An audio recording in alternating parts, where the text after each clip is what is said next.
રાજકોટથી ખોડલધામ સુધી પદયાત્રાનું આયોજન કરવામાં આવ્યું।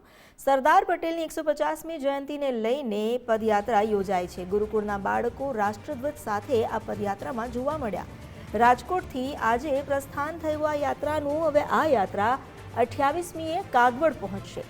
સ્વદેશીના સંદેશ સાથે પદયાત્રા ખોડલધામ પહોંચશે। ધારાસભ્ય રમેશ ટીલાળા દ્વારા આ પદયાત્રાનું આયોજન કરવામાં આવ્યું છે અને યાત્રામાં સ્વદેશી અપનાવોનો સંદેશ લોકો સુધી પહોંચાડવાનો આશય છે। સરદાર એક્ટ 150 અંતર્ગત રાજકોટ શહેરથી સ્વદેશી યાત્રા છે તેની શરૂઆત કરવામાં આવી છે। આગળ આ દ્રશ્યો જોઈ રહ્યા છો। પદયાત્રા માટે થઈને ખાસ એક રથ છે તે તૈયાર કરવામાં આવ્યું છે અને જેની અંદર સ્વદેશી વસ્તુઓ છે તેમના નારા છે તે લગાવવામાં આવ્યા છે। હાલ જે સૌરાષ્ટ્રના ઇતિહાસમાં એક નવું ડગલું, એક નવું કદમ રાજકોટ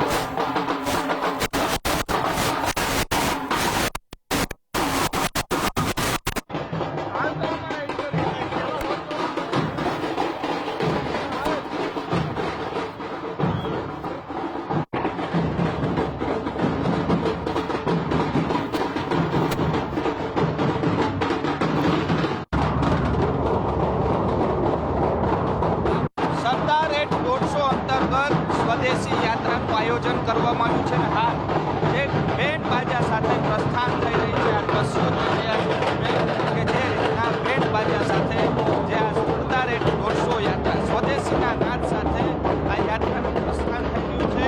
ધારાસભ્ય રમેશ ટીલાળા દ્વારા આ યાત્રાનું આયોજન કરવામાં આવ્યું છે। રાજકોટથી કાગવડ સુધી આ પદયાત્રા જવાની છે। સ્વામીજી આશીર્વાદ પણ આપ્યા। સ્વામીજી શું કહેશો? ખાસ અનોખી યાત્રા સરદાર એક્ટ 150 ને સાથે સ્વદેશીનો સંદેશો પણ કહેવાનું એટલું જ કે સરદારનું સ્વપ્ન હવે સાકાર થઈ રહ્યું છે। દેશને રાજકીય આઝાદી ભલે મળી હોય પણ સ્વદેશી ગૌરવ જ્યાં સુધી ઉત્પન્ન ના થાય ત્યાં સુધી દેશ આઝાદ નથી। એ જ સરદારે ઊભું કર્યું હતું તે સમયે, પણ એમને પ્રારબ્ધ અનુસાર આગળ કામ ન કરી શક્યા। નરેન્દ્રભાઈ એ સ્વપ્નને આજે પૂર્ણ કરવા તરફ જઈ રહ્યા છે અને ખૂબ સુંદર યાત્રા છે।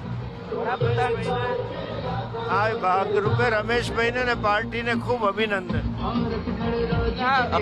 પણ આપ્યા। રમેશભાઈ શું કહેશો? આ યાત્રાનો તમને વિચાર કેવી રીતના આવ્યો? સરદાર 150 ને એક અમે પદયાત્રાનું આયોજન કર્યું છે અને આ આયોજનમાં અમે રાજકોટ સ્વામિનારાયણ ગુરુકુળથી શરૂ કરી અને ખોડલધામ કાગવડ જવાના જઈ અને મોટી સંખ્યામાં લોકો જોડાય છે અને અમે અલગ અલગ સરદાર સાહેબના જે રથ બનાવ્યો છે એ રથનું અલગ અલગ સમાજ દ્વારા એના પહેરવેશમાં સન્માન કરવામાં આવે છે અને ખૂબ લોકો આમાં જોડાયા છે અને હું રાજકોટની અને સમગ્ર ગુજરાતની જનતાને પણ અભિનંદન આપું છું અને આભાર માનું છું કે નરેન્દ્રભાઈ મોદીનું જે સ્વપ્ન છે કે વિકસિત ભારત બનાવવા માટેનું, આત્મનિર્ભર ભારત બનાવવા માટેનું, એમાં સૌ મોટી સંખ્યામાં જોડાયા છે ત્યારે હું સમગ્ર પ્રજાને હું ખૂબ ખૂબ આભાર પણ માનું છું ને અભિનંદન આપું છું।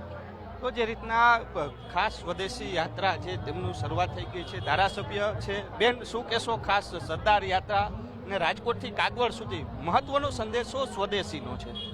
આજે ધારાસભ્ય રમેશભાઈ ટીલાળા સાહેબ દ્વારા ભવ્ય સરદાર યાત્રાનું આયોજન કરવામાં આવ્યું છે। જ્યારે સરદાર જન્મજયંતિને 150 વર્ષ પૂર્ણ થયા છે ત્યારે સમગ્ર સમાજને, સમગ્ર યુવાનોને સરદારના આદર્શોને વધુને વધુ અપનાવે અને વધુને વધુ લોકો સુધી એ વાત પહોંચે એ માટે થઈને સ્વદેશીની થીમ સાથે થઈને આ સરદાર યાત્રાનું આયોજન કરવામાં આવ્યું છે। ખૂબ મોટી સંખ્યામાં સમગ્ર સમાજ એક થઈને આ સરદાર યાત્રામાં જોડાયા છે। આખો દ્રશ્યો બતાવીશ જે રીતના લોકો એકત્ર થઈ અને સાથે જે સરદાર યાત્રામાં જોડાયા છે, સંતો મહંતો છે તેઓ પણ ખાસ જોવા મળી રહ્યા છે। એટલે કહી શકાય કે રાજકોટથી કાગવડ સુધીની આ સરદાર યાત્રા છે તેમની શરૂઆત થઈ ગઈ છે। ખાસ સાહેબ શું કહેશો? જે રીતના સરદાર યાત્રાનું આયોજન સ્વદેશીનો સંદેશો આપનું શું કહેવું? ખૂબ સુંદર મજાનું આયોજન રમેશભાઈએ કર્યું છે।